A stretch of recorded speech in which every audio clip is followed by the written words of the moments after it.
सारा सारा विचार करा उठा उठी, नामधरा कंठी विठोबाची, तयाच्या चिंतने निरसेल संकट, तराल दुर्घट भव सिंधू. जन्मोनिया कुळी वाचे स्मरे राम, जन्मोनिया कुळी वाचे स्मरे राम, धरी हाची नेम अहर्निशी, तयाच्या चिंतने निरसेल संकट, तराल दुर्घट भव सिंधू. तुका म्हणे कोटी कुळी ते पुनित, तुका म्हणे कोटी कुळी ती पुनित, भावे गाता गीत विठोबाचे, तयाच्या चिंतने निरसेल संकट, तराल दुर्घट भव सिंधू.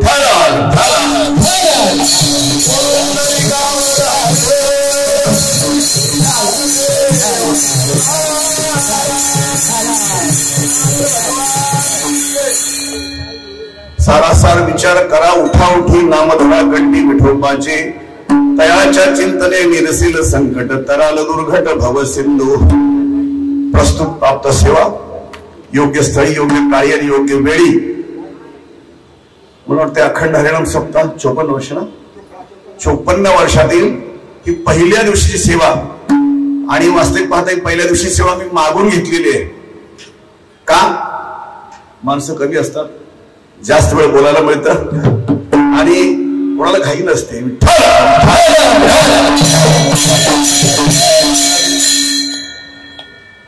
अभंग आहे तुकोबांचा, सांगायलाच नको, कारण तुका म्हणे म्हटलं की मला वाटते अडाणी मधला अडाणी शेतकरी सुद्धा माणूस तुका म्हणे लक्षातच आहे. या अभंगाच्या माध्यमातून आपल्याला तुकोबांचे विचार पाहायचे आहेत, थोडक्यात भावार्थ पाहायचा आहे. आणि भावार्थ असा आहे महाराज, का तुकोबा असं म्हणतात की विचार करा आणि तोही सारासार करा. बरोबर, पुढे मी सांगेन. पण भावार्थ असा आहे की तुकोबा सांगतात सार आणि असार, योग्य आणि अयोग्य, खरा आणि खोटा, असा जो काही विचार आहे हे आपल्या आयुष्यामध्ये प्रत्येक क्षणाला हे विचार येत जातात. मग यातला नेमका कोणता विचार करायचा, कोणती गोष्ट घ्यायची ते सांगतात.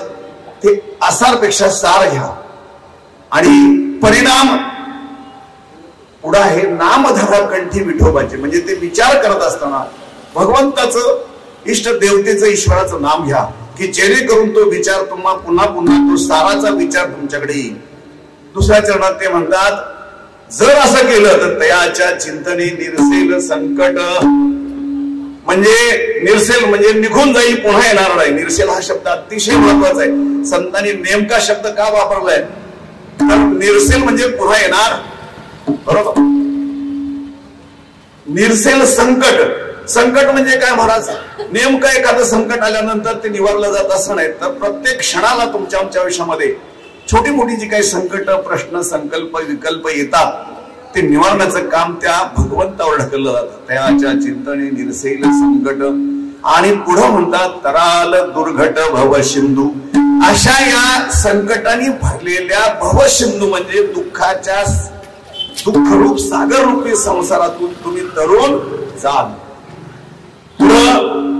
ते म्हणतात याचा परिणाम तर जन्मोनिया कुळी वाचे स्मरे राम. ज्या कुळामध्ये तुम्ही जन्माला येता तिथं तुमच्या वाचेने, वाणीने जर ईश्वराचं नाम घेतलं, जन्मोनिया कुळी वाचे स्मरे राम, धरी हाची नेम हरनिशी, आणि नित्य नियमात ते नाम घेतलं, नित्य नियमाबद्दल मी पुढे बोलेल, तर त्याचा परिणाम असा होतो की तुका म्हणे कोटी कुळी ते पुनीत.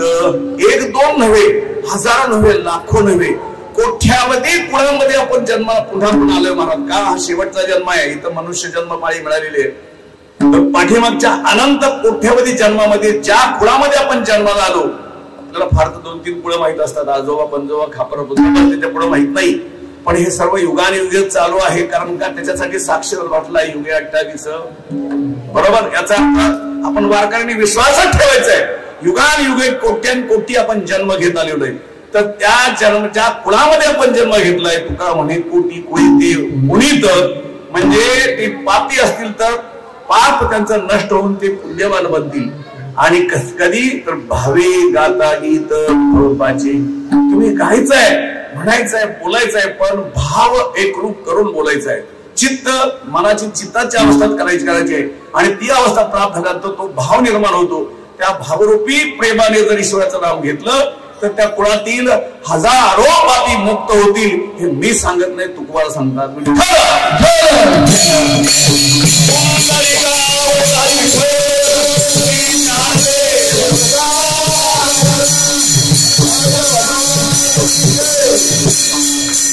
ओम नमोजी अध्याय वेद प्रतिपाध्याय जय जय सुसंवेद्या आत्मरूपा देवा तोची गणेशु सकलार्थमती प्रकाशो मने श्री निवृत्ती दासु अवधारी जोजी पांडुरंगा करू प्रथम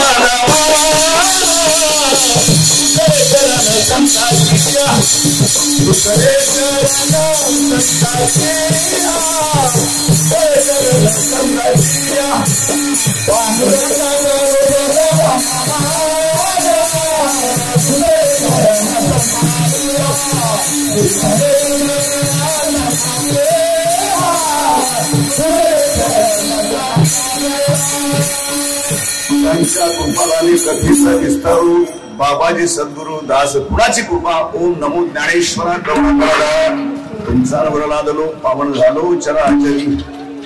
प्रस्तुत प्राप्त सेवेमध्ये तुकोबाचा अभंग आपल्याला थोडा उलगडत जायचंय. तो असा आहे महाराज की प्रत्येकाच्या जीवनामध्ये, प्रत्येकाच्या आयुष्यामध्ये जर प्रत्येक क्षणाला कोणतीही गोष्ट करण्याच्या अगोदर विचार केला तर ती गोष्ट यथार्थ स्वरूपात योग्य पद्धतीनं तडीच जाते किंवा तो प्रयत्न यशस्वी होतो. पण आपण नेमका विचार करतो का?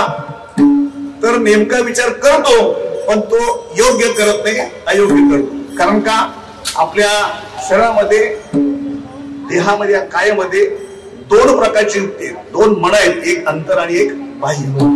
अंतर म्हणजे आहे ते आपलं हित करतं आणि बाह्य मन आहे ते विषयाच्या नादाने इंद्रियांना फसवतं आणि नेहून खड्ड्यात टाकतं.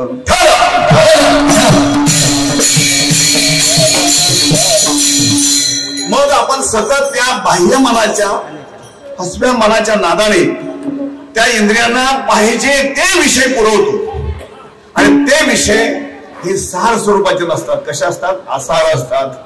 आता सार आणि आसार शब्द महाराजांनी योजून वापरलेला आहे. सार म्हणजे निवडक तुमच्या हिताचं आणि आसार म्हणजे ज्याला आपण महिला मंडळ घरामध्ये एक वस्तू वापरतात त्याला सूप म्हणतात. सूप. कबीरजी सांगतात साधू ऐसा चाहिए जैसे सूप सुभाय सारा सार कई तोता दे उडाय. म्हणजे महिला ज्या सुपामध्ये धान्य घेतात तेव्हा नेमकं काय करतात? जे कचरा आहे, आसार आहे ते टाकून देतात. कबीरजी सांगतात त्याच पद्धतीने आयुष्यातला कचरा टाकून द्या म्हणजे आसार टाकून द्या आणि काय करा? सार ग्रहण करा म्हणजे चांगले विचार ग्रहण करा. आता चांगले विचार काय आहे, नेमके काय ते आपल्याला अभ्यास आहे.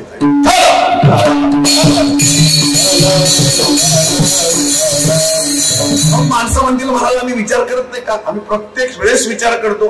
मी आता सांगितलं विचार करतो, करता, आम्ही करतो, तुम्ही करता, पण तो हिताचा नाही. मग अहिताचा विचार करतो. मग हित मी म्हटलं आमच्या आईवडिलांनी शिकवलंय, शिक्षण झालं, नोकरी झाली, छोकरी झाली, मुलं झालं, सर्व झाल्यानंतर तुम्ही आता आम्हाला सांगता विचार आणि अविचार, हे कसं काही शक्य आहे? तर असं आहे महाराज की जे आपले पूर्वज असतील, आई वडील असतील, हे सर्व आपल्याला जे काही सांगतात ते आपल्या परमार्थी हिताचं नाही. हित ते करावे देवाचे चिंतन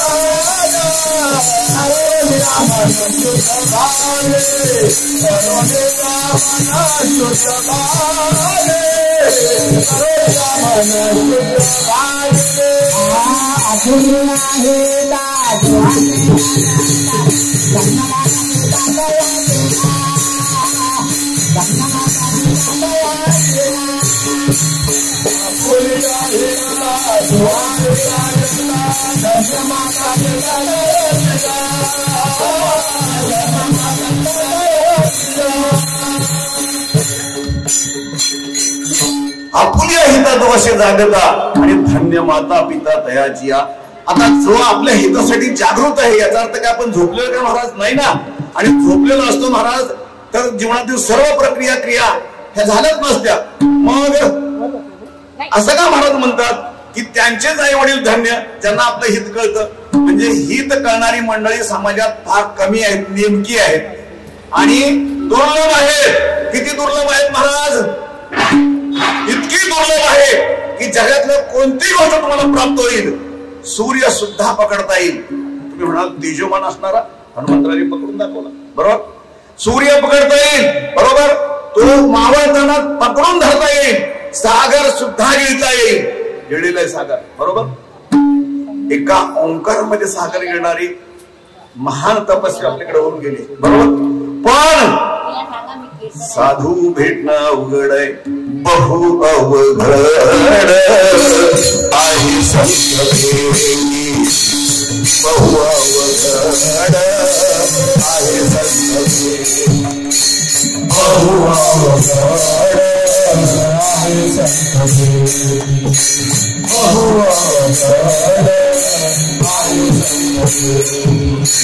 मरिया जग जेठी करुणा केली, मरिया जग जेठी करुणा केली, बहु अवघड आहे संत भेटी, बहु अवघड आहे संत भेटी. मरिया जग जेठी करुणा केली, मरिया जग जेठी करुणा केली, बहु अवघड.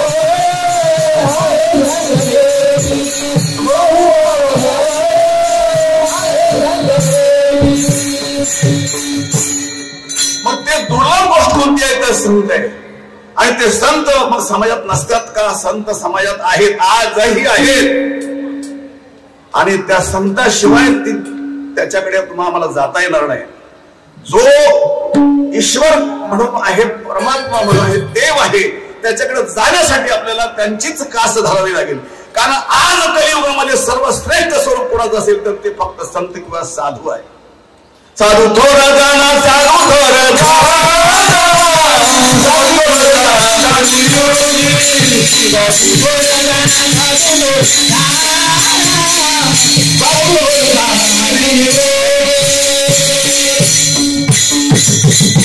माणसं आजकाल सहज बोलून जातात महाराज. विश्वास संपलेला आहे, विश्वास गेला नाही कुठं महाराज, तुम्हीच घालवलेला आहे.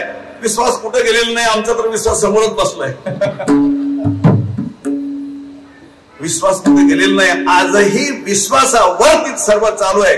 प्रत्येकाला माझा एक प्रश्न असा आहे, जे घराबाहेर पडतात त्या प्रत्येकाने आपली पत्नी घरामध्ये असते तेव्हा आपण बाहेर जातो तेव्हा ते विश्वास ठेवूनच जातो, बरोबर.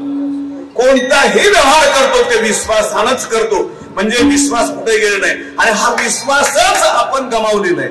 कारण लोकांच्या सतत सांगण्यामुळे आपल्याला असं वाटतं की खरोखर विश्वास पण केलेला नाही. कारण केला असता तर हा समाज, सर्व त्यांच्या प्रक्रिया, नातेवाईक, आपलं जीवन हे सतत व्यवस्थित सुरळीत चाललं नसतं. म्हणजे विश्वास आहे. आता तोच विश्वास फक्त जो घरामध्ये आहे तो काढायचा आहे आणि कुठं लावायचा आहे? साधूकडे किंवा देवाकडे. पण देवाकडे लावताना तो लावण्यासाठी मध्यस्थ पाहिजे ना. कोण? बरोबर. आणि तो महाराज मागे असेल तर आपल्या जीवनात काहीच कमी पडत नाही. श्री गुरु सारखा असता पाठीराखा, इतराचा लेखा कोण घरी, आणि राजाची कांता काय भीक मागे मनाचे दुखे. दुसऱ्या चरणामध्ये माऊली प्रश्न विचारतात, राजाच्या पत्नीनं भीक मागणे समाजात अशक्य आहे, दुर्लभ आहे, शक्य आहे का महाराज? राजाच्या राजाला काय अवघड आहे? आणि तर माऊली म्हणतात की तिनं भीक मागणं, वेळ आल्यानंतर तिला सुद्धा भीक मागावी. जर विचार चुकला तर, लक्षात आलं का? आपण पुन्हा आपल्या विचारावर यायचं आहे. विचार चुकला तर तिला सुद्धा भीक मागावी लागते. म्हणूनच माऊलीने म्हटलं की राजाची कांता काय भीक मागे मनाची दोघे सिद्धी पावे. मग विषय असा आहे की जर तुम्ही आम्ही समाजामध्ये जीवनामध्ये वावरत असताना विचार म्हणजे नेमका काय, तर आपलं हित कशात आहे आणि अहित कशात आहे ज्ञानेश्वरी मध्ये झाला म्हणा. ज्ञानेश्वरी मध्ये माऊली सांगतात, अहितापासून काढीती हित देऊने बस एवढंच. नाही या मावरती पडी जगात. माऊली शिवाय दुसरं हे पुन्हा कळालंच नाही. आणि ते संत पदाला पोहोचले होते. तुम्ही त्याची माझे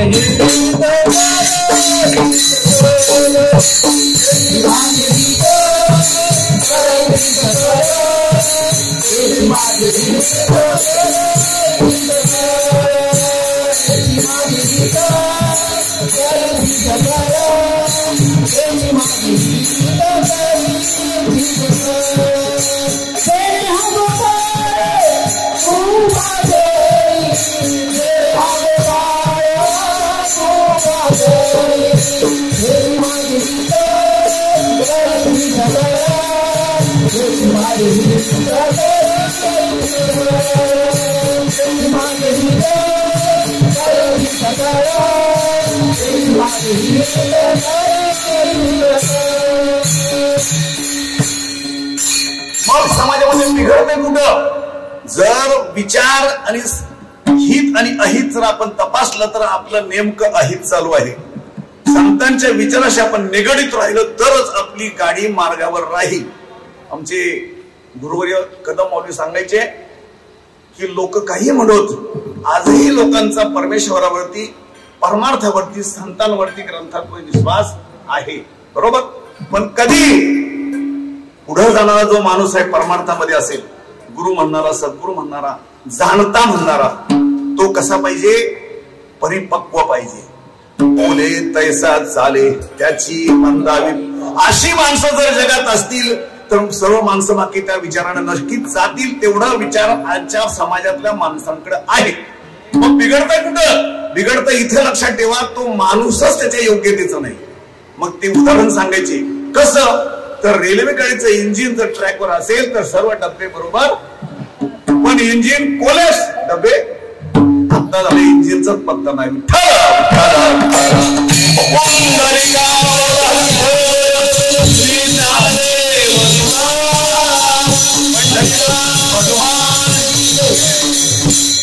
का म्हणतोय महाराज? प्रत्यक्ष अनुभवलेलं सांगतो. 4 महिना रिटायर झालं, आळंदीला राहिलो. त्या 4 महिन्यात 2 प्रकरणं आळंदीत अशी पाहिली की आपल्याला स्वप्नात सुद्धा विचार करता येणार. पेपरला सर्व वाचता तुम्ही माहित आहे. म्हणजे जे जाणते म्हणणारे आहेत, जे गुरु म्हणणारे आहेत, जे काहीतरी शिकवण्यासारखे ज्यांना ज्ञानी आहेत, त्यांनीच जर अज्ञानाची कास धरली, नको ते करायला लागले तर लोकांनी काय करायचं? म्हणून सांगतोय की इंजिन ट्रॅकवर असेल तर डबे सुद्धा बरोबर जातात, पण इंजिन कोल्याप झालं सगळे डबे, नेमकं इथं बिघडते. मग हे इंजिन ट्रॅकवर राहण्यासाठी कुठल्या विचाराची गरज आहे? तुम्ही म्हणाल मग विचार करत नाही का? विचार करतो, सतत आपला विचार आहे. एकच विचार असतो, माझं भलं कसं होईल. माझे 100चे 1000, 1000चे ते कोट्यावधी, एवढा एकच विचार.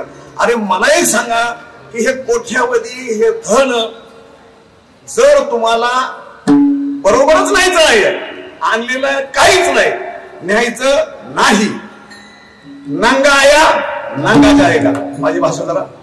परमार्थ महाधन, परमार्थ महाधन,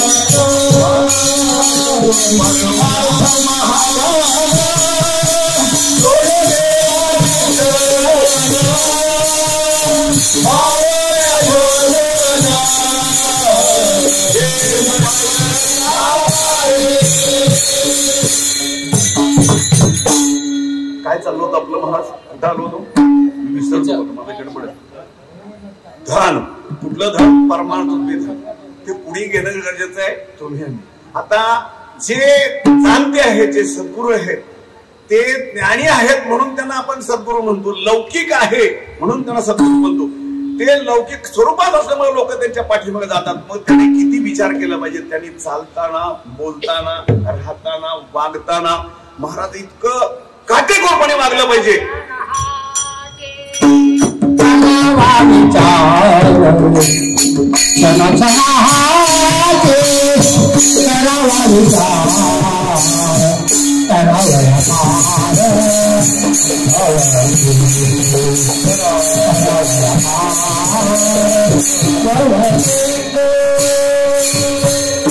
महाराज म्हणतात क्षणोक्षणी हाची करावा विचार, करावा या पार भव सिंधू. भवसिंधू इथेही शब्द आलाय महाराज. का तर महाराज म्हणतात सारासार विचार करा उठाकुटी आणि नामधरा कंठी विठोबाचे. नामधरा कंठी म्हणजे कंठात धरायचंय. अजून लोकांना हेच माहित नाही की ते नाम घेण्याच्या परिभाषा किती आहे. नाम घेण्याच्या किंवा बोलण्याच्या वाणीच्या परिभाषा किती आहेत? 4 आहेत. परा, पश्चंती, मध्यमा आणि वैखरी. आपण जी बोलतो ती कोणती महाराज? वैखरी. मग या 3 भाषा आपल्याला तुम्ही म्हणा आपण बोलतो तीच पाहिजे आपल्याला. बाकीची काय गरज आहे? पण बाकीच्यांची गरज आहे. कारण पहा, बिळात राहतो उंदीर. ऐका, बिळात राहतो उंदीर पण त्याला बोकेची भाषा कळते, न आवाज ऐकता सुद्धा. का? बघा ना, गावामध्ये खालच्या आळीला एखादं कुत्र ओरडलं तर वरच्या जागे असतात पण ते सगळे बरोबर का भावकी आहे. बरोबर तसं इथं 36 आकडा आहे महाराज उदराचा आणि ते त्याच्या सूक्ष्म लहरीवरून ओळखतात. मला हे सांगायचं आहे की आपली परिभाषा जी आहे ती वैखरी जरी असली, वैखरीतून आपण बोलत असलो तरी परा, पश्चंत, मध्यमा याचा सुद्धा आपली गरज आहे. काय गरज आहे? ज्या भाषेमध्ये सद्गुरू बोलतात, ज्या भाषेने जी भाषा सद्गुरूची परमात्म्याला आवडते आणि जी भाषा साधकाची परमात्मा आवडते, या सर्व योनींचा त्याच्यामध्ये सार आहे. मला हे सांगायचं आहे की या वाणींचा उपयोग करून आपण जर त्या माध्यमातून गेलो तर आपलं हित आपण साधू शकतो. आणि हित जर साधलं नाही म्हणून तुम्हाला म्हणावं लागलं म्हणाल की सारासार विचार. का सारासार? तर ते पुढे सांगतात नामधरा कंठी विठोबाचे. आता विठोबाचे काय आपण पुढे पाहायचं आहे?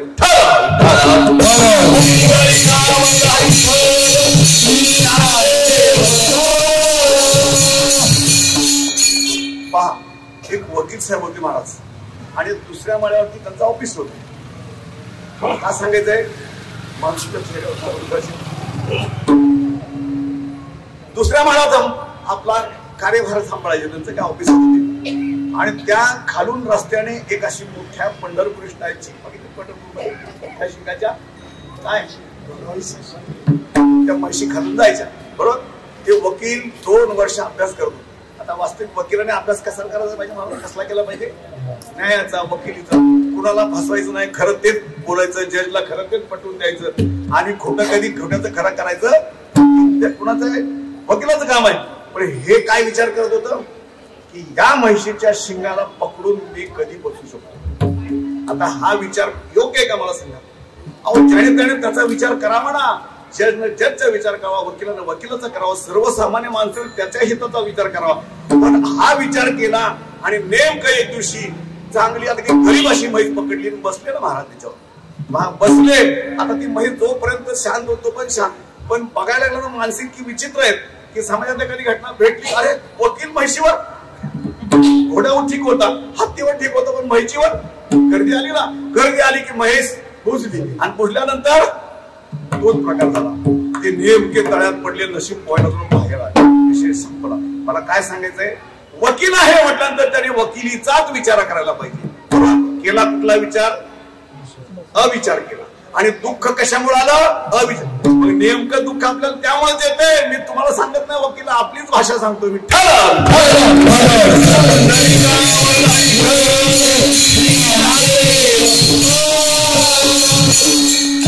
एक कीर्तनकार आले महाराजांनी, ते म्हटले बघूया माणसाला काय वाटतंय ते. आणि म्हटले आज या कीर्तनामध्ये झाल्यानंतर सर्व गावातली सर्व माणसं मरणार आहे. जी शहाणी होती ती म्हटली महाराजांनी सांगितलंय म्हणजे काहीतरी योग्य विचार करून सांगितलं. बरोबर, काही घाबरायची गरज नाही, आपण मरणार. कारण सगळे महाराज येऊन सांगतात या छताखाली कधी मरण येणार? का मरण येणार नाही? अरे तिथं प्रत्यक्ष देव असेल तिथं मरण येईल कसं? देव उभा,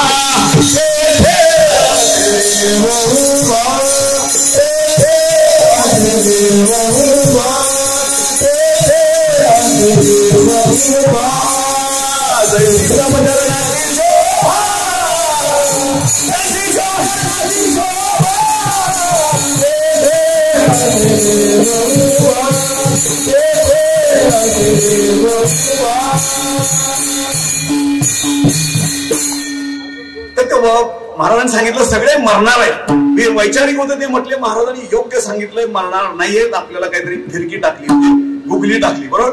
आणि जे 99% असे होते ना संसारिक, ते म्हटले महाराजांना काय झाले, आमचे काही दुश्मन आहेत का? आणि आम्ही काय केलं महाराजांचं? महाराज म्हणतात की मी मरणार. सगळे चिंताग्रस्त झाले, काय काय मनातल्या मला शिव्या द्यायला लागली, बरोबर. पण एक जी म्हातारी होती ना, म्हणजे सगळ्यांच्या चेहऱ्यावरती टेन्शन. मरण कुणाला पाहिजे महाराज?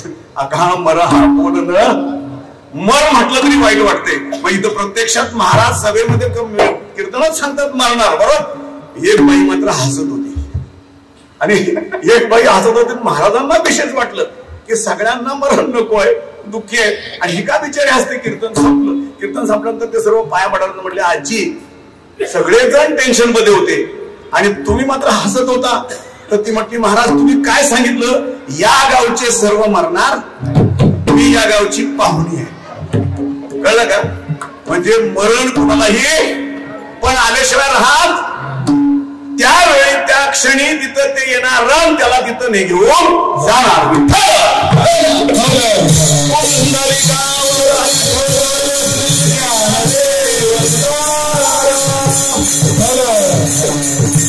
मला नेमकं हे सांगायचंय की त्या म्हातारीला हसण्याचं कारण तिनं मर्म ओळखलं की मी मरणार नाही, कारण मी या गावची नाही. मग बाकीच्यांच्या सगळ्या लक्षात आलं की महाराजांनी आपल्याला फिरकी टाकली. तसं आपण जे करायला पाहिजे ते केलं की कधीही दुःख येणार नाही. मी संसारातल्या तुमच्यासारखा मी संसारिक आहे, मलाही बायका पोर आहेत, लक्षात ठेवा. दुःख माझ्याही मनात येत आहे, पण मी तुमच्या समोर का म्हणून सांगतोय? दुःख येऊ नये म्हणून काय केलं पाहिजे. आणि दुःख आपण काय करतो? दुःख आल्यानंतर करतो, तिथंच चुकतंय. काय करतो माहितीये आपण? दुःख आलं की सोमवारी बम भोलेनाथ, मंगळवारी हे सगळं तुमचं पाठ आहे, बरोबर. मी कबीरच्या भाषेत सांगू का? दुख में सुमिरन सब करे, सुख में ना कोय. सुख में सुमिरन करे, दुःख काय का होय?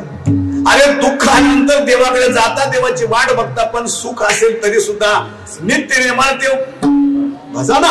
नित्य निर्माण चिंतन करा, आणि चिंतन केल्यानंतर चिंतने लक्षात ठेवा. तुका म्हणे आळी आणि जिवे मुळे जिवेली. जर एका आळीला भुंगी बांधता येत असेल चिंतनानं, तर आपण कोण आहेत? माणूस आहे. आपल्यात बदल होणार नाही का? आपल्यातही बदल होईल, कारण आपल्याला पंच ज्ञानेंद्रिय, पंच कर्मेंद्रिय, बुद्धी, ज्ञान, चित्त, अहंकार एवढे इंद्रिय दिले. आणि मग याचा उपयोग करून जर आपण चिंतन केलं तर हात पाय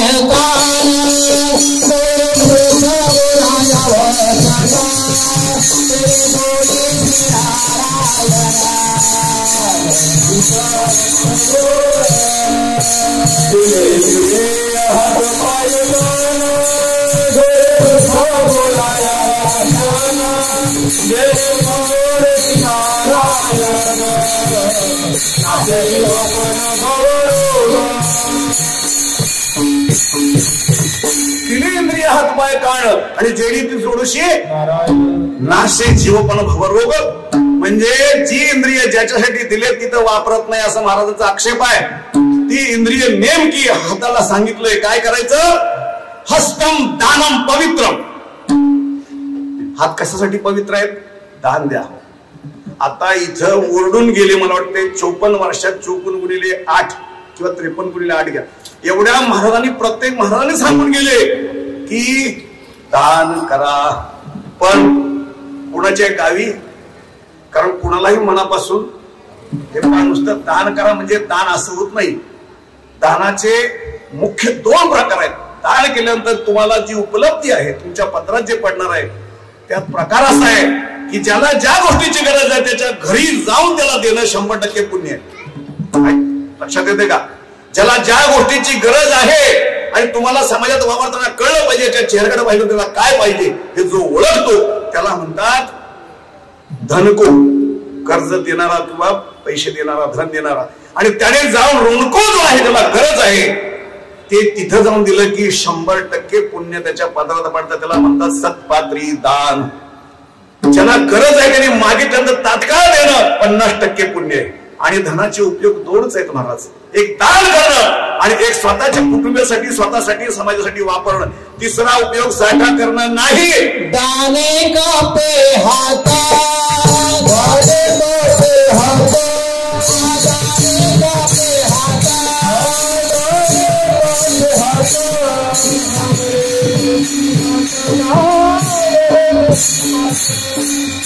हे मी का सांगतो महाराज, फक्त वाचलेलं ऐकलेलं नाही. सागर महाराज, हे फक्त वाचून श्रवण करून मी सांगत नाहीये. दान काय आहे याचं उदाहरण प्रत्येक सांगतो. तुमच्या आमच्यापासून 2 किलोमीटर ठाणे आहे, बरोबर. तिथे एक धनको आहे, धनको NKT. किती लोकांना माहिती आहे मला माहित नाही. नानशिव आहे, बरोबर. मला वाटतं मी त्यांच्या 61च्या समारंभाला एका त्या महात्म्याबरोबर गेलो. मला हे आश्चर्य वाटलं की असं जवळजवळ 400 बाय तुम्हाला पलीकडचं मुरुडचं एक नाट्यगृह, त्या नाट्यगृहाच्या बाहेर जे पटांगण, त्या बाहेरच्या पटांगणात संपूर्ण जेवण्याचीच लाईन होती. आणि स्वीट म्हणजे गोड पदार्थ असे इथून 50 फूट सगळे गोड पदार्थ. भारतामध्ये मला वाटते काश्मीर पासून कन्याकुमारीपर्यंत आणि इकडं गुजरात पासून ते आसामपर्यंत जेवढ्या कम्युनिटीज आहेत, वसाहती लोक आहेत, जाती धर्म, तेवढे अन्न पदार्थ तिथं होते, बरोबर. आता हे का सांगतोय मी, नंतर मी प्रश्न असा केला की ह्या माणसाला हे परवडतं कसं. प्रत्यक्षात जेव्हा मी एका मंडळाबरोबर गेलो त्यांच्या ऑफिसमध्ये, तेव्हा आमच्या कार्यकर्त्यांनी विचारलं की तुम्हाला हे कसं शक्य होतं, रोज लाखो रुपये ना. अहो कभी कुबेर जरी असेल त्याला शक्य नाही. पण त्यांनी एका भाषेत सांगितलं, महाराज मैं 1 रुपया दान करता हूं तो ईश्वर मेरे को लाख रुपये देता है. पण हे कधी केल्यानंतर ना, फक्त ऐकून श्रवण करून लिहून करावंच लागेल. उसाची गोडी किंवा साखरेची गोडी डायबेटिकच्या माणसाला कळणार, कुणाला कळणार आहे, जो साखर खातो त्याला, बरोबर. तसं दान हे दिल्याशिवाय कळणार नाही. दाता तोची जाणा, दाता तोची जाणा, दाता तोची जाणा, दाता तोची जाणा. नारायण स्मरी, नारायण स्मरी, नारायण स्मरी, नारायण स्मरी, नारायण स्मरी, नारायण स्मरी. या अभंगामध्ये महाराजांना हे सांगायचं आहे की सर्वसामान्य माणसं जी आहेत, मी बघायला सांगितलं की आलीभुंगी होते, बरोबर. मग एक ठिकाणी तुकोबा म्हणतात, देव झाले अवघे जन. देव म्हणजे माणसं देवापर्यंत पोहोचतात. देव पाहायचे गेलो ते देवाचे होऊन गेलो, बरोबर. आता पहा कुंभमेळ्यात तिकडे गर्दी वाढलेली आहे, बरोबर. करोडो लोक जात आहेत. का? त्या गंगेत म्हणे स्नान केली सर्व पाप. मग मला सांगा, ही पाप तिथं जर सर्व गेली असती तर येणारे सर्व पुण्यवान झाले असते. मग आता इथं किती लोक बसले पाहिजे होते, नाही ना घडत. याचा अर्थ असा लक्षात ठेवा की तुमची आमची पाप तशी जात नाहीत जी हजारो वर्षापासून तुम्ही आम्ही जपलेली आहेत भाऊकी म्हणून, काखेशी आहेत, राईट हँड लेफ्ट हँड, तशी जात नाहीत. कुंभमेळ्याच्या पवित्र स्थळाच्या सीमेपासून ती आज जात नाहीत, कारण तिथं पवित्र स्थान आहे, गंगा शुद्ध आहे, पवित्र आहे, प्लस ईश्वराचं स्थान आहे, तिथं ती जाऊ शकत नाही, बरोबर. पण स्नान करून वापस आलं की ज्याची त्याची पाप आपापल्या व्यक्तींना मालकाला ओळखतात, त्याच्या काखेवर बसून परत येतात. मग तुम्ही म्हणा कुंभमेळा करायचं नाही का? करा, जरूर करा, पण सर्व पाप तिथे गेलं तर जातील ही कल्पना करू नका. का? एवढी जर कल्पना असेल तुकोबाने म्हटले असते, तुका म्हणे पापे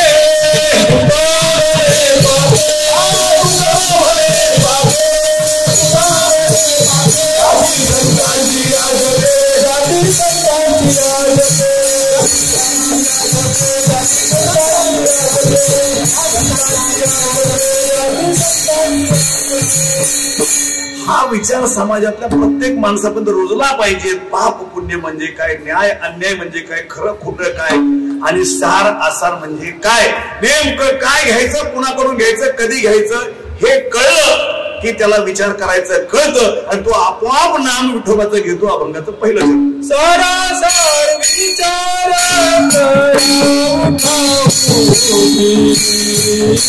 सरासर विचार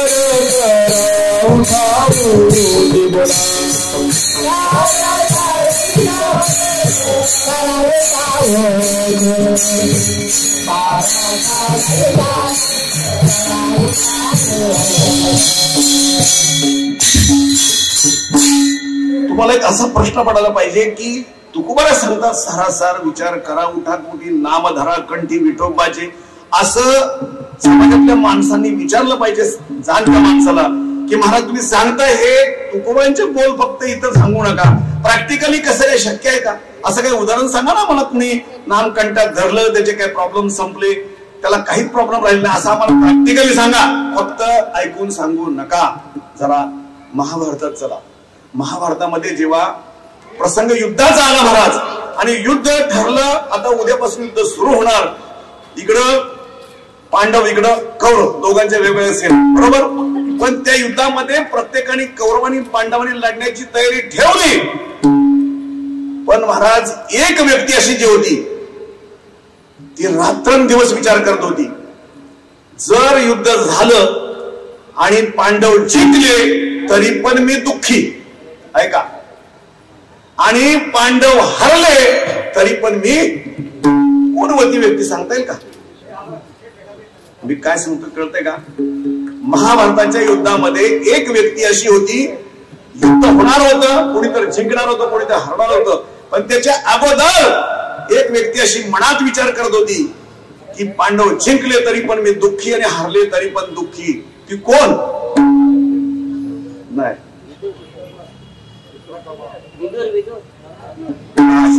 कुंती माता बरोबर. का ते सांगतो मी तुम्हाला, कारण तिचा एक मुलगा अपोजिट पार्टीत होता, त्याचं नाव काय होतं? कर्ण. मग जर पांडव जिंकले तर कर्ण 100% मरणार. मला सांगा, हाताची 5 बोट आहेत, ही 5 बोटापैकी एक बोट नसेल तर दुःख ज्याला नाही त्यालाच कळतं बरोबर. दुःख त्यालाच कळतं ज्याचं बोट तुटलेलं आहे, इंद्रिय नसेल. मग तिला माहित होतं की आपलं हे 6वं इंद्रिय उद्या कट होणार आहे, आणि जर कर्णाची बाजू जिंकली तर हे 5 मारणार आहे, हे ठरलेलं आहे. कारण कर्णाने प्रतिज्ञा केली होती, एक अर्जुन सोडून मी बाकी कोणाला मारणार नाही, पण अर्जुन मात्र म्हणजे अर्जुन मारणार बरोबर. मग कुंती असं का विचार करत होती? का विचार करत होती? आणि याचं उत्तर फक्त एकाच व्यक्तीला माहित होतं, ती व्यक्ती तिथं होती, त्याचं नाव आहे भगवान श्रीकृष्ण बरोबर.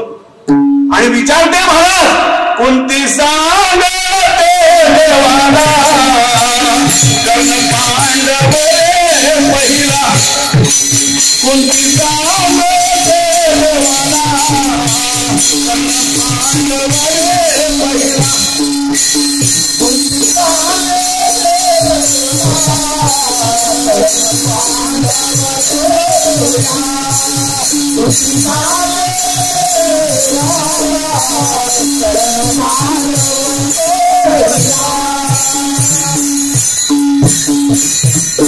जणी म्हणे श्रीहरी नको सांगू,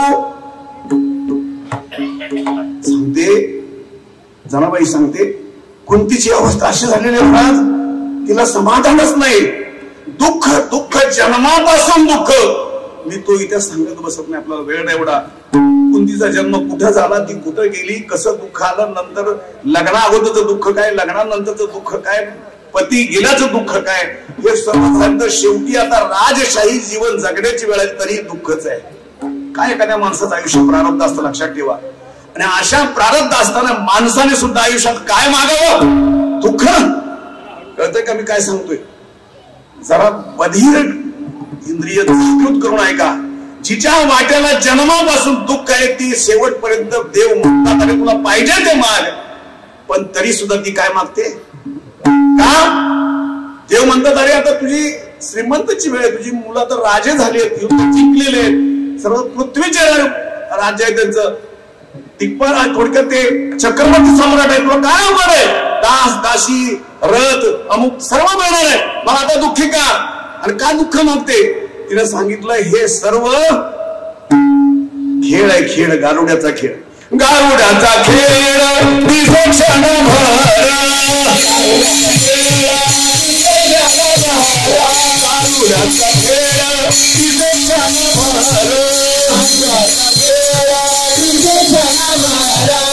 ऐसा संसार करा भांडे, ऐसा संसार करा भांडे, ऐसा संसार पाहता पाहता ऐसा संसार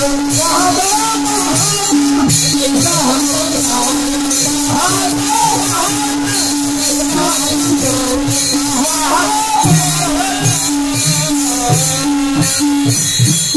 मला प्रश्न एकच तुम्हाला विचारायचं आहे की कोणती दुःख का मागते? देवाने विचारलं, अगं आत्या, नात्याने आत्या होती, दुःख का मागते? सगळ्यांना पाहिजे ते तुम्ही मागून घेतलं ना, मग तुला दुःख कशाला पाहिजे? ती म्हणे, हा सर्व चाललाय तो खेळ कसा आहे? गारुड्याचा खेळ आहे, दिसे क्षणभर, पण तू तसा नाहीये. म्हणून हे जे घडलंय ते फक्त तुझ्याच कृपेमुळे घडलंय आणि तुझं चिंतन केल्यामुळेच घडलंय. मला सांगा, ते शाही सम्राट जिथं द्वारका एवढी मोठी होती सोडून हे कशाला राहिलं होतं? तिथं काय कारण होतं? 56 कोटी यादवाचं सैन्य होतं. काय दास दाशी राजे, काय मला वाटतं द्वारकेचं वर्णन ऐका महाराज सगळं. ते सोडून इथं का राहिलं होतं सांगता येईल का? सांगा ना महाराज. अहो हरिपाठात पहिलं तो म्हणतात, द्वारकेचा राणा माळवा घरी,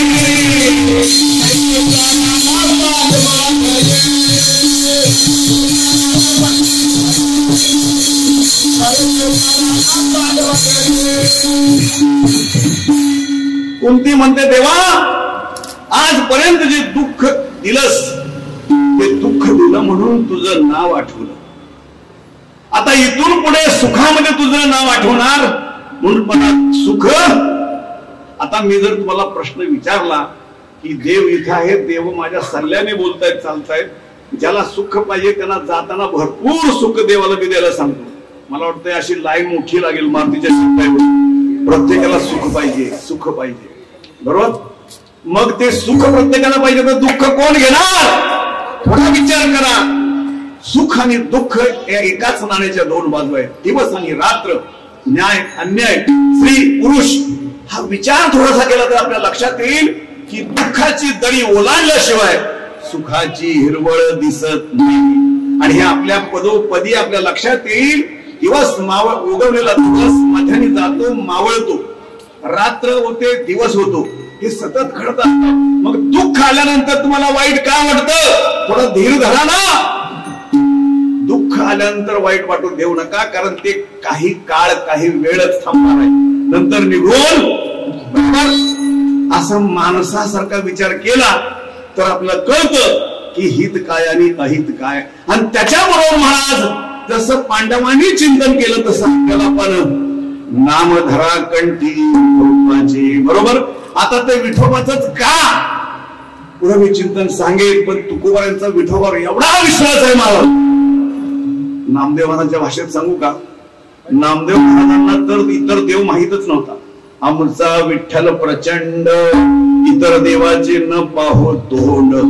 इतर देव नाही तसं नाहीये, पण सूक्ष्म आणि बारीक विचार केला तर विठ्ठल पांडुरंगन भगवान श्रीकृष्णाचं कलियुगातलं हे रूपांतरित रूप जे आहे, हे साधा सोप्या वारकऱ्याला आजही आपलं मस्तक विश्वासानं हक्कानं त्याच्या पायावर ठेवता येणारा किंवा ठेवू शकणारा असा देव, गरीब गुरीब भोळ्या भाळिकांचा देव आहे. तिरुपतीला किती लोक तिरुपतीला गेलेत?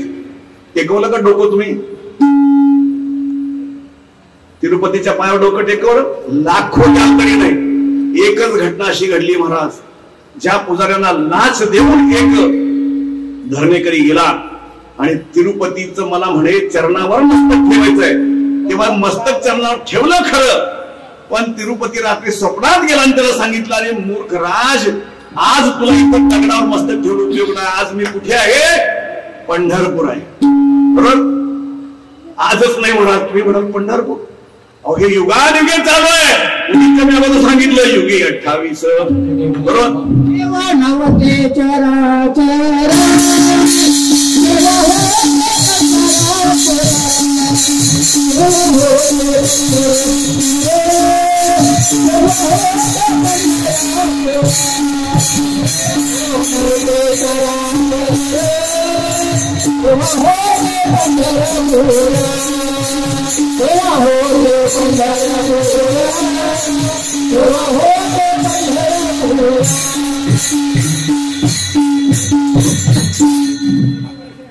महाराज 3-4 कीर्तनाला माझ्या साथीला होते आणि तिथं पण त्या पंढरीतलं 1 तासाचं कीर्तन मी हात आडवा गेला, त्यामुळे म्हटलं आज तर मला सुट्टी द्या ना.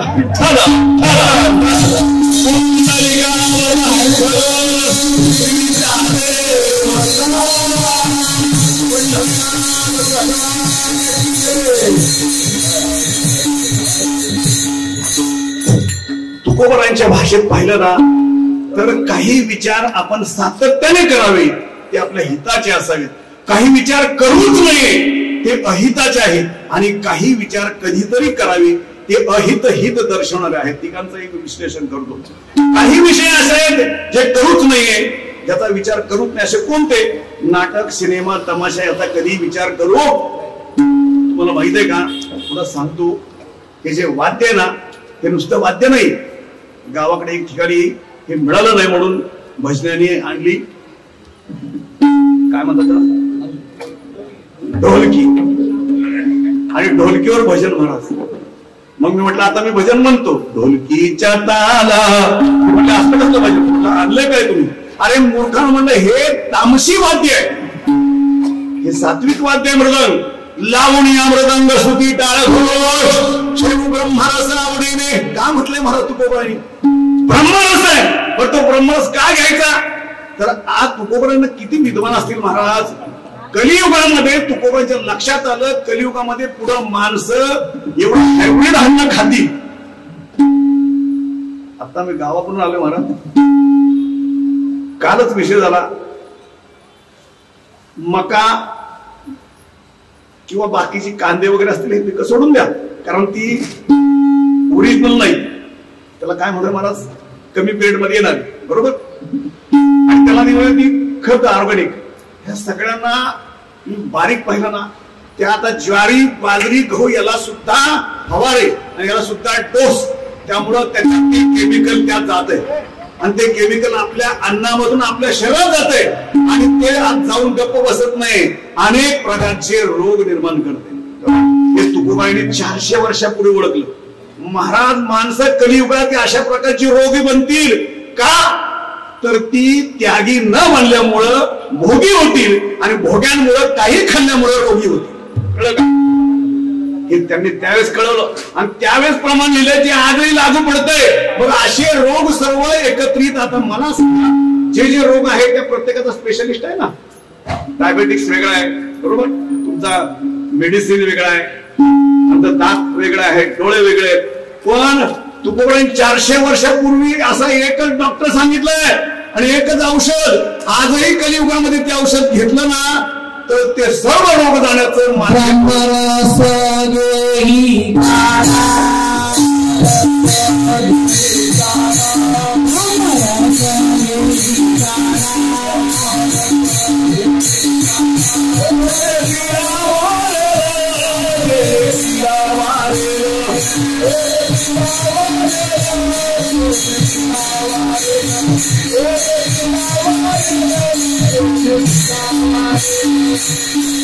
आणि तो ब्रह्मरस इथं या छताच्या खाली सहज आपोआप पैसे न खर्च करता मिळतो. पण काय करावं लागतं? कवडी न लगे, दमडी न लगे, कवडी न लगे, दमडी न लगे, न लगे. पैसा लागत नाही, बरोबर. फक्त बोलो राम राम राम, बोलो श्याम श्याम श्याम, बोलो राम राम, बोलो श्याम बोलो श्याम श्याम. कीर्तन करून जे पुण्य मान्य मिळणार नाही ते तुम्ही प्रत्येक भजनाच्या वेळेस तोंड मोकळं मोकळं ठेवा आणि हाताने टाळी वाजवा. आणि टाळी वाजवल्यानंतर ते समाधान बघा, विठ्ठल विठ्ठल काय असेल ते म्हणा. जाताना तुमच्या चित्तामध्ये असा भाव निर्माण होईल की महाराजांनी काय सांगितलं, महाराज काय सांगत नाही, जे सांगतात तेच इथे सांगतो. पण तुमच्या चित्तात तुम्हाला स्वतःला ते कमवायचंय, त्यासाठी तर इथं बसायचंय. कारण का तुकोबा म्हणतात की कलियुगा माझे करावे कीर्तन तेने नारायण भेटेल. पण ते मला भेटेल, तुमचा कामाला आमच्यापेक्षा जास्त फायदा आहे. कारण श्रोते हे वक्त्यापेक्षा श्रेष्ठ असतात, लक्षात ठेवा. एक ठिकाणी मी गेलो होतो, एका वक्त्याने एका श्रोतेने मला विचारलं, महाराज तुम्ही हे सांगितलं, कणाद ऋषीची माहिती सांगितली, ही नेमकी कुठं वाचली आणि नेमकी खरी आहे का? त्यामुळं आपल्याला इथं उभा राहताना फार सावधतेने बोलावं लागतं. चुकीचं बोलून ऐकी माहिती सांगता येत नाही. म्हणून इथं आल्यानंतर तुम्हाला जर तुमचा लाभ करून घ्यायचा असेल तर या कीर्तनामध्ये, कारण हे कीर्तन नाही, याला काय म्हणतात महाराज, नाम संकीर्तन, बरोबर. आणि नाम संकीर्तन त्याने होत नाही. ही मृदंग आहे, टाळकरी आहेत, तुम्ही टाळी वाजवत असता, मी ओरडत असतो, या सर्वांचा कल्लोळ जेव्हा होतो तेव्हा ब्रह्मरस तयार होतो आणि ते ब्रह्मरस घेतल्यानंतर कुठल्याही प्रकारचा जरी का रोग असेल तर तो क्षणात नष्ट होतो. हे तुकोबांचं प्रमाण आहे.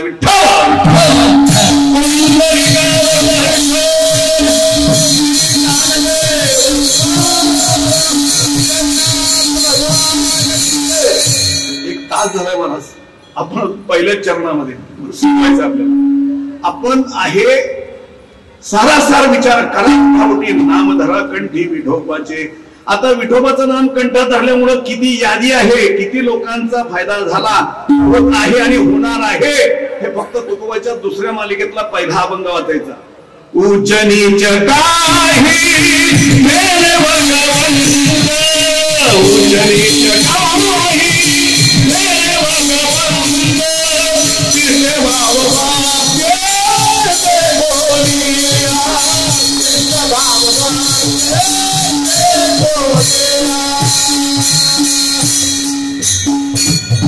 त्या छताखाली येणाऱ्या गरीब श्रीमंत लहान मोठे वृद्ध तरुण स्त्री पुरुष सगळ्यांना सारखा भाव आहे.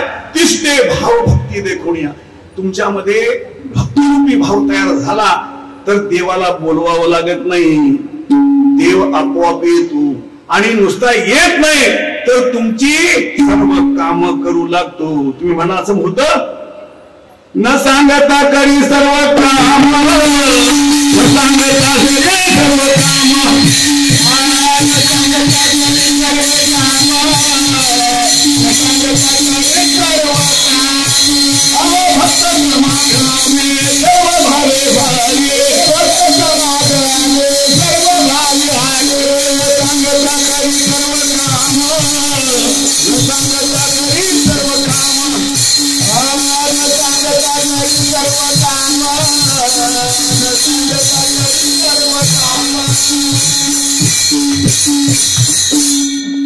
तुम्ही म्हणाल महाराज एक तासभर झालं तुम्ही फक्त विचारावर चाललेलं आहे. विचार हा 3 अक्षरी शब्द तुमच्या आयुष्यात जर सक्सेस झाला तर बाकी अभंग पूर्ण विसरला तरी चालेल. चांगला आणि हिताचा विचार इथून घेऊन जा. बाकी माझे असार स्वरूपी काही विचार असतील ते माझ्याकडे ढकला, माझ्या बुद्धीचा दोष समजा. कारण का मी कोणी मोठा नाही महाराज, सर्वसामान्य माणसातोय आणि तुम्ही माझे पालक, तुम्ही माझे आई वडील म्हणून तुमच्या समोर हे विचार मांडतोय. विचाराचं धन पत्रात घ्या, आपल्या आयुष्याचं कल्याण करा. तुम्ही माय मिले करू, तुम्ही माय मिले करू, तुम्ही माय मिले करू, नका माझा राग धरू, नका माझा राग धरू.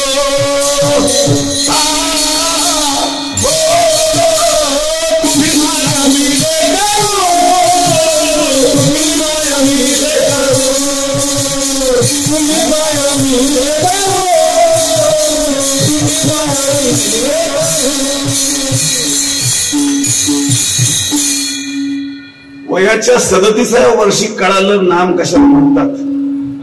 त्याच्यानंतर इथपर्यंत मजल येईल असं मला स्वप्न ते वाटलं. नवे नवे काम सागर महाराज म्हणत तेव्हा तुम्ही गेल्या वर्षी कीर्तन केलं होतं महाराज, तेव्हा मी ड्युटीवर होतो. ड्युटीतून मला वेळ मिळत.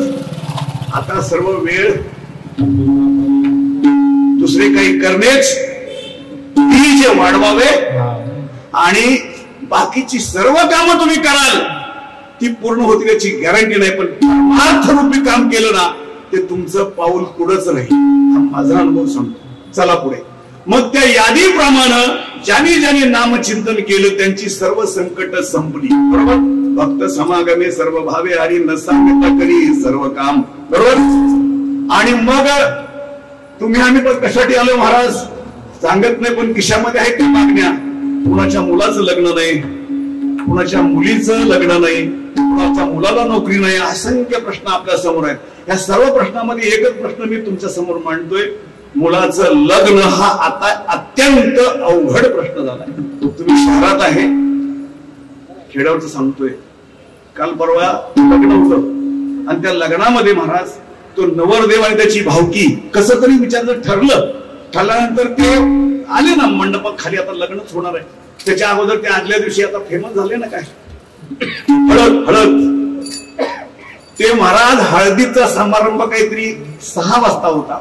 हे 10 वाजेपर्यंत नाचतच होते. आता कसे नाचत असतील काय अवघडच आहे बरोबर. त्या मुलीनं ठरवलं लग्न कॅन्सल. घडलेलं सांगतोय, लग्न कॅन्सल.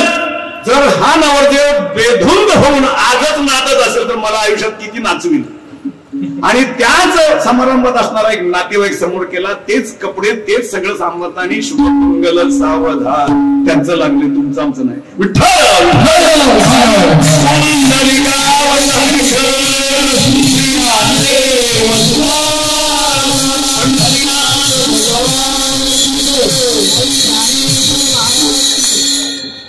या अभंगात महाराजात तुम्हाला हे सांगतात की दैनंदिन येणाऱ्या ज्या काही दुःखाच्या घटना आहेत त्या सुखात परावर्तित करण्यासाठी कामामध्ये काम, काही म्हणा राम राम जाईल श्रम आणि सुख होईल. ते सुखाला दुःखाचं रूपांतरित करायचंय आणि ते करण्याचं सामर्थ्य इथून मिळतं. करण्यासाठी लागणारा बळ इथून मिळतं. कारण तुकोबाई म्हणतात निश्चयाचे बळ. तुका म्हणे 2 निश्चय करा आज. काय की उद्यापासून काय करायचंय, तरच या विचाराशी काहीतरी मिळतं. लोकांना उपयोग नाही. अजून 53 वर्ष 100 वर्ष जरी तुम्ही परमाण केला उपयोग नाही. पालत्या घड्यावर पाणी. म्हणून एक तर विचार चांगला घेऊन जा. ज्यांना दुःखापासून परावृत्त व्हायचं त्यांनी तुमचा पहिला अभंगाचं चरण नीट लक्षात ठेवा. का त्या चरणाचा परामर्श ते सांगतात की जे चिंतन करतात त्यांच्या आयुष्यात संकट राहतच नाही. छातीवर हात देऊन टाकतात अभंगाचं. चिंतने निरसेला संकट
दयाच्या चिंतने निरसेल संकट तराल दुर्घट भवसिंधू. दुर्घट या शब्दाखाली आणि भवसिंधूखाली अंडरलाईन मारा. का म्हणतात महाराज तराल दुर्घट? दुर्घट म्हणजे आपल्या आयुष्यामध्ये अशा काही घटना, असे काही कर्म येणार आहेत ती अतिशय अवघड आहे. ती आपल्या स्वतःच्या ताकदीनं, स्वतःच्या बुद्धीनं आणि स्वतःच्या विचारानं आपल्याला निरसन करता येणारी नाहीत. त्याला कुणाची तरी गरज पाहिजे आणि ती गरज इथंच पूर्ण होते. म्हणून तयाच्या चिंतने निरसेल संकट. बर काही शिष्ट माणसं गेली, म्हटली महाराज तुम्ही सांगितलेलं सर्व पटलं, पण असं कुणाचं संकट निरसन झालंय का? म्हणे अनेक उदाहरण सांगता येतील, पण महाभारतात चला बघा. महाभारतात एक असा प्रसंग आहे की त्या प्रसंगी संकट पडलं आणि ते निर्वाण झालं. प्रत्येकाला माहिती आहे. पुन्हा थोडक्यात सांगून जातो. जेव्हा हे पांडव 12 वर्षाच्या वनवासात होते बरोबर. वनवासात असल्यानंतर तिकडं जे दुष्ट प्रवृत्तीचं जे विरोधी पार्टी होती, कोण? दुर्योधन कंपनी बरोबर. त्यांचे एक सूत्रधार होते. ते नेहमी वाईट विचार यांच्या मनावर रुळवायचे आणि ते त्यांचे मामाश्री होते. कोणते? छे दूध आता शकुनी आठवलं छे बरोबर. आणि ते त्यांनी काय सांगितलं म्हणे, अरे दुर्योधना हे पांडव आशाने नमणार नाही. त्यांना बळाने, यांना ताकदीने काही करून फायदा नाही. आपल्याला नमणारच नाही. आपल्याला युक्तीनेच यांचा काटा काढला पाहिजे. बघ चातुर्मास आला. चातुर्मास 4 महिने ईश्वराचं चिंतन चालतं. पंढरपूर ऋषी महाराजांना माहिती. त्या चातुर्मासामध्ये त्यांनी दुर्वास ऋषीला निमंत्रण दिलं बघा. आणि अशी सेवा केली की मनापासून नाही. कारण मनात आता माणूस सेवा कधी करतो त्या सेवेचं फल पाहिजे असतं, इच्छा आहे ना, सुख पाहिजे ना. पण याला सुख कोणतं पाहिजे तर दुसऱ्याचं वाईट. हे त्या शकुनीने सांगितलं काय करायचंय, 4 महिने मनापासून सेवा करायची.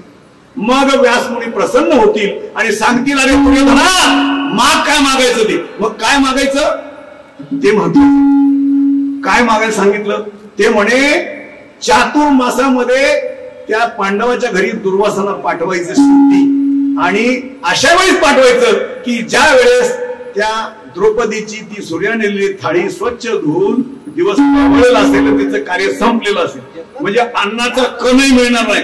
तेव्हा हे दुर्वास आणि 60,000 ऋषी तिकडे पाठवायचे कशासाठी.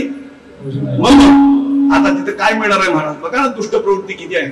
माणसाने विचार वाईट करू द्या पण कुठं बंद करावा याला काही मर्यादा आहे. गेलो ना महाराज पाठवलं तिकडं, तर दुर्वास म्हणतो त्याला बरं का, अरे बाबा ते सात्विक पांडव आहेत, तिथं श्रीमंत आहेत, आणि माझी कसोटी का माझी बेअब्रू कशाला करतो. नाही म्हणे तुम्ही वचन तुम्हाला आता जाणं. आणि म्हणणं महाराज हे दुर्वास असे होते की मनाविरुद्ध खंड की जिभेवरती शाप, आणि शाप म्हणजे तात्काळ तसं व्हायचं. गेल्यानंतर तिथं वर्दी आली. आता हे धर्मानं सांगितलं की अरे द्रौपदी ते 60,000 शिष्यासहित ते मंडळ आले आणि त्यांना आता जेवण पाहिजे. ते श्री बालाजीचा भेद, बालाजीचा भेद या मंडळाला माहिती, यांना माहित नसेल. श्री म्हणजे श्रीखंड, बा म्हणजे बोला ना बनवणारे तुम्ही मंडळ, बासुंदी, आणि ला म्हणजे लाडू, असा भेद त्यांना द्यायचा आहे. आता ती म्हणते, थोडी विचार करते, चिंतित होते महाराज. ते म्हणजे ठीक आहे त्यांना सांगा म्हणे नदी आहे शेजारी आंघोळ करून या, तोपर्यंत मी व्यवस्था करते. धर्म म्हणते अरे तुझं डोकं बिघडलं का, एक नाही तो इथे, आणि त्यांना असा भेट पाहिजे. तुम्ही सांगा त्यांना फक्त नदीवर जा आंघोळ करून या. कुणाच्या बळावरती बोलत होती लक्षात आलं का, बरोबर. आणि महाराज तिला माहित होतं की आता माझं काम करणारा एकच आहे.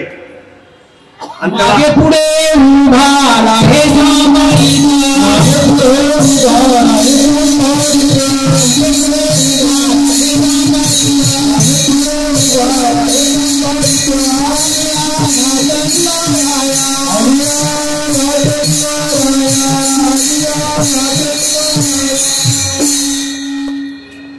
द्वारकेत असल्यानंतर ईश्वरानं श्रीकृष्णानं हात दिला महाराज, की हात मला पाहिजे होती. हा कोठे गुंतलासी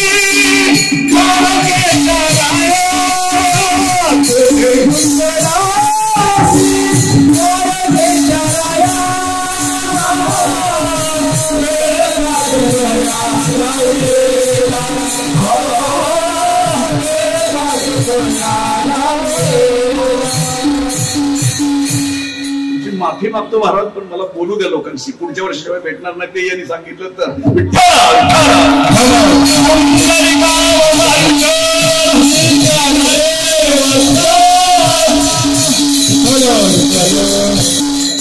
आणि तिच्या त्या सततम चिंतनतो किंवा अनन्य चिंतनतो माये जना परिउपासते तेषां नाम युक्ताना योगक्षेमं वहामि. या भगवद्गीतेच्या श्लोकाप्रमाणे जो मत होय अनन्य शरण त्याचे निवारे मी. आणि जन्म मनाचा नाही तर अन्नाचा प्रश्न होता. हाक दिल्या तो आला, आणि जिथं ते स्नान करायला ऋषी मुनी गेले होतात त्यांना तिथंच पोटभर खायला दिलं. इकडं बनवून पेटाने शिल्लक धर्माने सांगितलं जा भीमा बोलो. आता भीम म्हणजे ते येड्या डोक्यातच होतं ते महाराज. ते म्हटले चला जेवायला कुठे नदीच्या काठावर. ते म्हटले लोणारे ऋषी म्हणले अहो आम्ही आता तुमच्या बालाजीच्या बेतपेक्षा भरपूर खाल्ले, आम्हाला नका.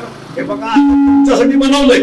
यावेळी या टायमिंगला यायची काही गरज होती का, पण आला तर ते बनवणार कोण खाणार. म्हणून 200 ते ऋषी बांधले मोळे आणि खांद्यावर टाकून ते आलं. दुर्वास म्हटले अरे भीमा तुझी माफी मागतो मी.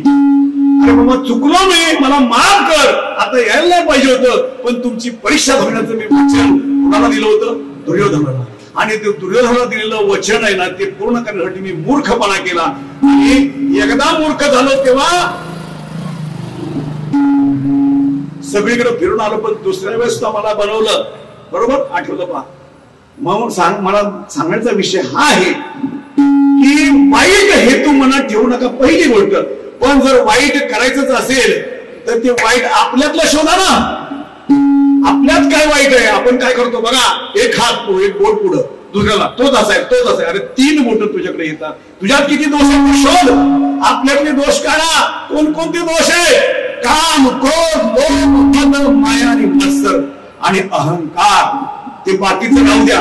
तुम्हाला जर देव व्हायचं असेल ना, देव, तर तुकोबा सांगतात अहंकार गेला तुका म्हणे देव झाले अवघे जाना, देव झाले अवघे जाना, देव झाले अवघे जाना.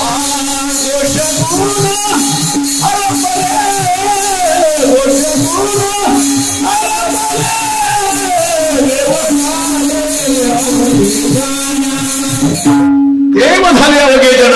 दोष गुण हरपले. आपल्यातले जे दोष आहेत ते केले की आपण देवात काही फरक नाही. अहम ब्रह्मास्मी, आपणच देव आहे. ज्या दिवशी आपल्याला कळतं की आपले गुण सर्व गेलेले आहेत, ते गुण गेलेलं कळत नाही, पण त्या दिवशी आपल्याला कळतं की मीच देव आहे. पण त्याच्या अगोदर तुकोबा शिमगा गाळून गेले ना महाराज. त्याला आपला म्हणा, त्याला माझा म्हणा, त्याला माझा म्हणा, देव माझा माझा माझा, देव माझा माझा माझा, देव माझा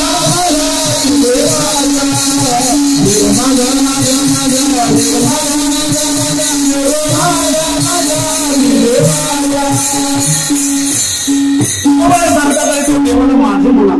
आपलं काय होते महाराज, आपण सगळे सगळ्यांना देवच पाहिजे.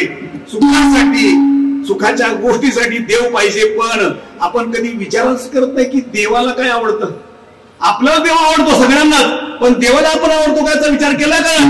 मला सगळ्या संतांची प्रमाण पाहिजे तर एक प्रमाण तुम्हाला सांगता येईल. देवाबद्दलच सांगितलंय, पण देवाला काय आवडतं ते फक्त माझ्या नाथ महाराजांनी सांगितलं. आवडे देवासी का प्रकार,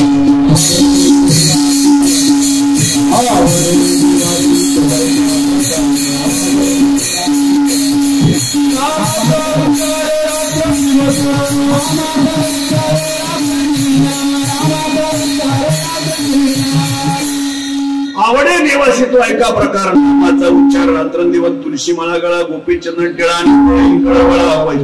आषाढी कार्तिकी पंढरीची वारी, साधन निर्माणी आणि एका जनार्दनी घडो त्यांचा आणि न वियोग. ऐसा जाता, सॉरी मला ऐसा जाता देव. तो देवाला परमपूज्य कोण आहे तर हे नियम पाळणारे, ज्यांच्या गळ्यामध्ये तुळशी माळा आहे, ज्यांच्या कपाळावर उर्ध्वपुंड असा गंध आहे. बरोबर. तुम्ही म्हणाल महाराज आम्ही त्यात मोडतो, गंध नाही आमच्याकडे. तुळशी माळा असेल ती नसू द्या. हृदयी कळवळा वैष्णव, जे वैष्णव आहेत ना, तुम्हाला सांगू का महाराज, तुम्ही आम्ही तर सोडा, पण जे 24 तास धुंद असतात ना, ते जरी आमच्या समोरून गेले ना, तर ते जय हरी म्हणतात. खरं सांगतो, कधीही एवढा दारुडा मनुष्य वैष्णवाची निंदा का करत नाही, तर त्याला माहित आहे की हे आपल्याला करणं शक्य बरोबर. पण हे शक्य नाही नसू द्या, त्याची निंदा करून ते पाप कशाला आपल्या पदरात घ्या, असा चांगला विचार कोण करतो? बोला ना, बोला. मग आता ते दारुडा जर चांगला विचार करत असेल तर तुम्ही चांगला विचार करायला पाहिजे. क्षण क्षणा हाची करावा विचार, करावया पार भवशी. आणि का तर नाशिवंत देह जाणारा सगळा, हा सडणारा नाश पावणारा आणि कधीही उपयोगी न ठरणारा देह एक दिवस जाणार. देह जाईल जाईल त्याला काढो खाईल. अजून एक दुसरं प्रमाण आहे, पण आता काळाचे बरोबर. धन हे काळाचे, देह हे काळाचे, धन कुबेराचे आणि काही नाही. पण नाही हे माहित आहे तरी पण हे माझं, हे माझं, हे माझं आणि सगळ्यांचं ओझं घेतोय आणि एक दिवशी इथंच ठेवून निघून जात आहे.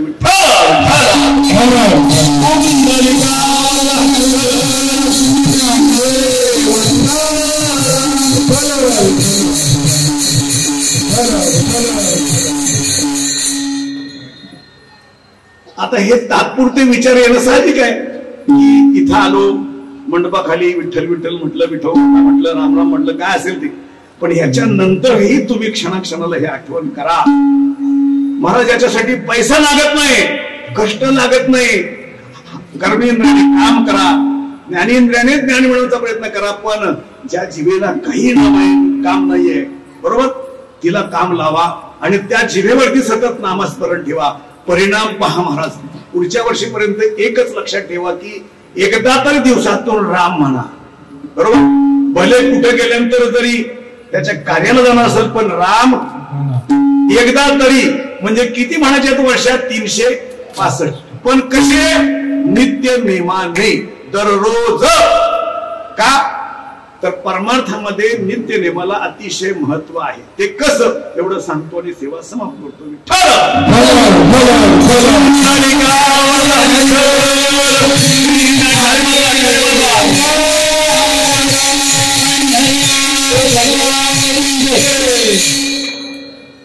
इथं काय घ्यायचं नाही, काय द्यायचं नाही, तरी टाळी वाजवत नाही.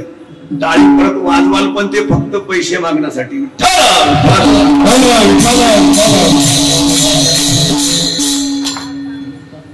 एक साधारण सोना चांदीचा दुकानदार होता आणि श्रीमंत असतात ना ते अतिशय कंजूस असतात. सांगत नाही महाराज.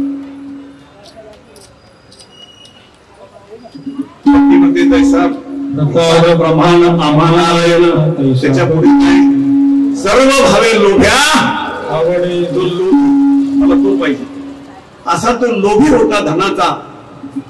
आणि सोना चांदीचं दुकानदार असल्यामुळं त्याच्याकडे वेळ नसतो महाराज. पण असेच माझ्यासारखी एडपट कीर्तनकार आले, त्यांनी सांगितलं नित्य नियमानं एखादी परमार्थाची कृती केली किंवा काम जर केलं तर तुम्हाला बाकी काय करायचं नाही. मग महाराजांकडे गेलं, महाराज पाया पडला, म्हणजे महाराज मी तुम्ही सांगितल्याप्रमाणे करायला तयार आहे, पण माझ्याकडे तेवढा वेळ नाही, असं मला सांगा काहीतरी की जे झटक्यात करेन आहे मोकळा होईल आणि नित्य नियमानं करेन. आपला विषय नित्य नियम बरोबर. ते म्हणे पूजा करा, जमणार नाही, दान द्या, जमणार नाही, कशालाच कबूल नाही. मग म्हणे तुम्ही सांगा आता तुम्ही काय करू शकता बरोबर.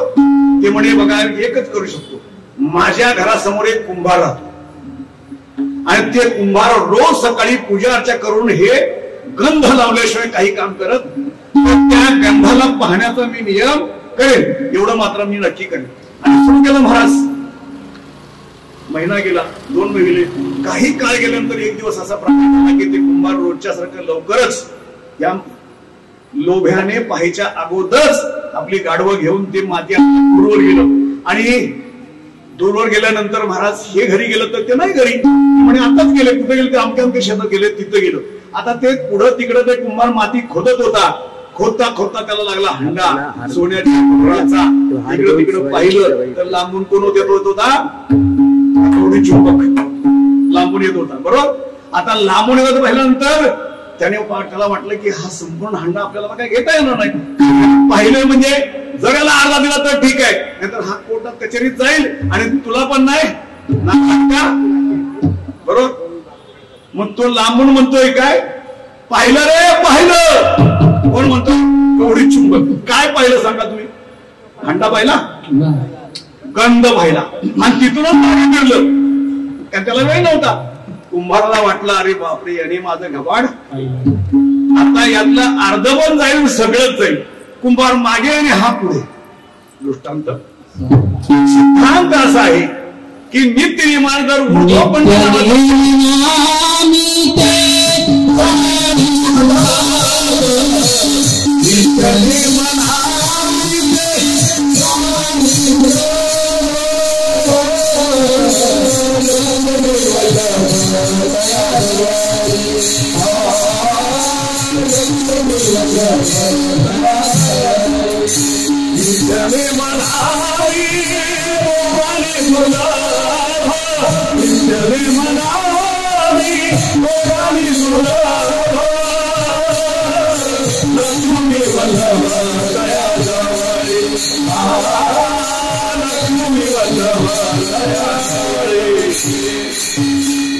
माऊली हरिपाठामध्ये सांगतात नित्य नेम नामी तो प्राणी दुर्लभ आणि लक्ष्मी वल्लभ तया जवळी देव तया जवळी असे पापनाशी. नुसता देव जवळ असतो नाही तर ज्याला पाहिल्यानंतर पाप मुक्त होणारी माणसं आहेत अशा माणसाजवळच देव असतो. आणि ती माणसं दुसरी कोण नसतात तर नित्य नियम साधना करणारी असतात. मग या कुंभाराचं धन अर्ध काही न करता फक्त गंध पाहिला आणि पदरात पाडून येणारा हा जो कवडी चुंबक होता यानं जर छोट्या एवढ्या कारणानं एवढं साध्य केलं कशामुळं? चांगल्या विचारामुळे, नित्य नियमामुळे.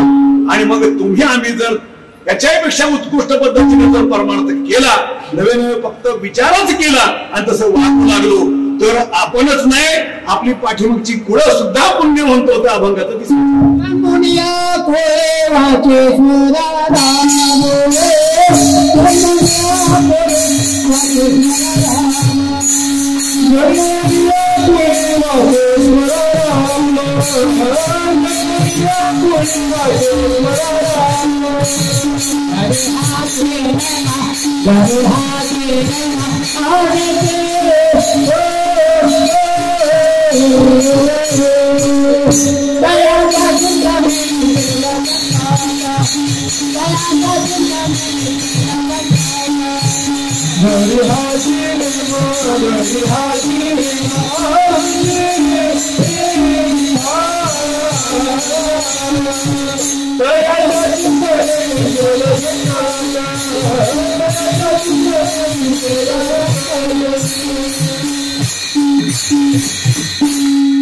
सांगतात सारासार विचार करा उठावटी नामधरा कंठी विठोबाची तयाच्या चिंतने निरसेल संकट तराल भव सिंधू जन्मोनिया कुळी वाचे स्मरे राम धरी हाची नेम अहर्निशी तयाच्या चिंतने निरसेल संकट तराल दुर्घट भव सिंधू.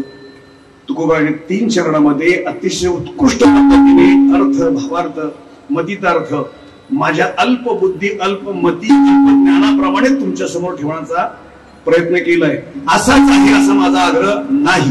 मी कोण तेवढा विद्वान नाहीये. माझ्या गुरूंकडून जे आलेलं आहे ते तुमच्या समोर आणलंय. योग्य ते घ्या, अयोग्य ते मला परत करा. तुम्ही राजा सगर म्हणून एक ऐकलं असेल बरोबर? त्या राजा सगराची किती मुलं होती महाराज? 60,000. आणि वाईट कर्म केल्यामुळं ऋषीच्या शापामुळं शापित होऊन ते कुठे गेले? पाताळात बरोबर. आता ती पाताळातली आपली भावकी परत आणण्यासाठी महाराज त्या सगरानंतर मानदाता अंशुमान अशी 4-5 राजे झाले. प्रत्येकाने ईश्वराचं चिंतन केलं पण त्यांचं पाप नष्ट झालं नाही. शेवटी महाराज एक असा पुण्यवान धर्मात्मा त्यांच्या कुळात जन्माला आलं. त्यांचं नाव काय? भगीरथ. काय होणार होतं? त्यांना कधी पापातून मुक्तता होते सांगितलं होतं. त्या ऋषीने शाप दिला होता की गंगा जोपर्यंत स्वर्गातून येत नाही पृथ्वीवर आणि इथं यांच्यावर शिंपडलं जात नाही पाणी किंवा गंगेत त्यांचं स्नान होत नाही तोपर्यंत हे असेच राहणार. भगीरथ निर्माण झाले. भगीरथाने असे प्रयत्न केले बघा तेव्हापासून मन पडली का स्वतःला भगीरथ समजतो का? तर त्या भगीरथानं प्रयत्न केला. गंगा कबूल झाली पण तिने सांगितलं माझ्याकडे खरा स्वभाव आहे तो सहन कोण करेल.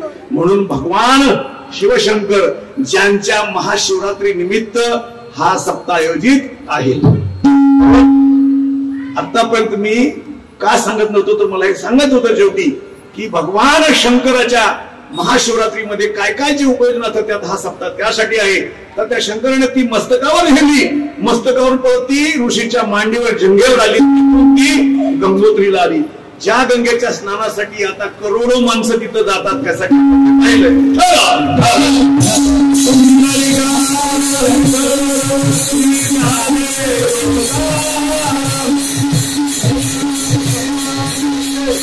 भगीरथ राजानं आपल्या कुळातील या सगरांच्या 60,000 मुलांचा उद्धार व्हावा म्हणून असा प्रयत्न करून ती गंगा खोल आणली. म्हणून आपल्या सर्वसामान्यांना आज त्या गंगेमध्ये स्नान सहज करता येतं. आता या गंगेचं पाण्याचं वैशिष्ट्य किती माणसांना माहित आहे नसेल तर सांगतो. गंगा ही पवित्र पवित्र आणि पवित्रच आहे. लागोपाठ 3-4 कुंभमेळे केलेली व्यक्ती आमच्या मसवड मध्ये राहते. त्यांना कष्ट केलं होतं ते आताच जाऊन आले. आणि त्यांनी मग ते गंगातीर्थ प्रसाद दिला आणि त्यांनी सांगितलं, म्हटले महाराज करोडो, तुम्ही आता टीव्हीवर पाहतच असाल, व्हॉट्सअपवर सगळे अशी गर्दी आहे की तिथे चेंगराचेंगरी झाली, माणसं मेली काय, त्यांचे आत्मे मुक्त झाले. बरोबर, इतकं पवित्र स्थान आहे. कारण मोक्ष देऊनी उदार काशी होय ते वेचलं म्हणून पवित्र झालं. बरोबर, सांगायचंय की ते पाणी कोठ्यामध्ये माणसांचा मळ सहन करून त्याची जर घनता पाहिली ना, ही पृथ्वी तर त्या सर्व कुठल्याही पाण्यापेक्षा अति श्रेष्ठ आहे. पहिली गोष्ट. दुसरी गोष्ट, ते कितीही दिवस ठेवा खराब होत बाकीचे सर्व आहेत. कधीतरी गंगेवरती अभंग घेऊन ते सांगू. आता आतापर्यंत तुम्ही शांतचित्तानं ऐकलं. ज्यांचं चिंतन होतं ते संत महात्मे आहेत, संत मनाला पोचलेले आहेत. आपण एवढ्या योग्यतेचं नाही, पण आपण फक्त येण्याची पंथे चालू करता न पडे या मार्ग जायचंय. कारण का मार्ग जाऊन गेले, त्या मार्गाने प्रयत्न केला तरी आपलं जीवन यशस्वी होईल, झाल्याशिवाय मी सांगत नाही.